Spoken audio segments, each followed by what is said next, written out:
حضرت عیسیٰ علیہ السلام کے ساتھ ایک آدمی سفر کر رہا تھا۔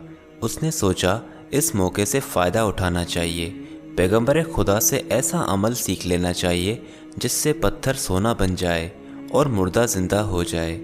اس بیوقوف نے کہا کہ یا حضرت مجھے بھی کوئی ایسا نسخہ دے دیں جس سے میری دنیا سنور جائے اور میں پڑھ کر پھونک ماروں تو مردہ زندہ ہو جائے۔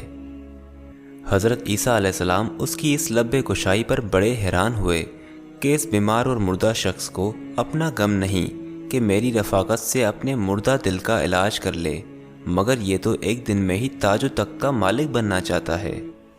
حضرت عیسیٰ علیہ السلام نے فرمایا، چپ رہ، یہ تیرا کام نہیں۔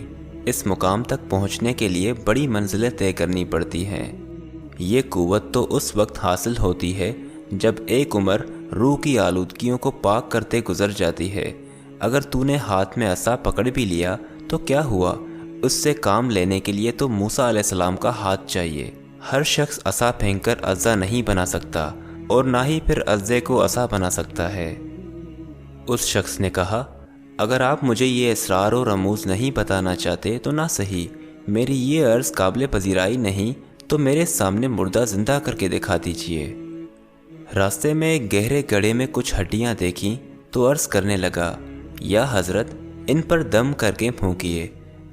اس شخص کے اصرار پر حضرت عیسیٰ علیہ السلام مجبور ہو گئے۔ انہوں نے ہڈیوں پر نام خدا پڑھ کر پھونک ماری۔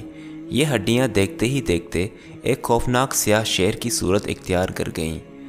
شیر چھلانگ لگا کر گڑھے سے نکلا اور اس شخص پر حملہ آور ہوا اور اسے فوراً ہلاک کر ڈالا۔ حضرت عیسیٰ علیہ السلام نے شیر سے دریافت کیا کہ اس نے ایسا کیوں کیا۔ شیر نے عرض کیا، یا حضرت وہ آپ کے لیے تکلف کا باعث بن رہا تھا۔ حضرت عیسیٰ علیہ السلام نے اس سے پوچھا کہ تو نے اس کا خون کیوں نہیں پیا؟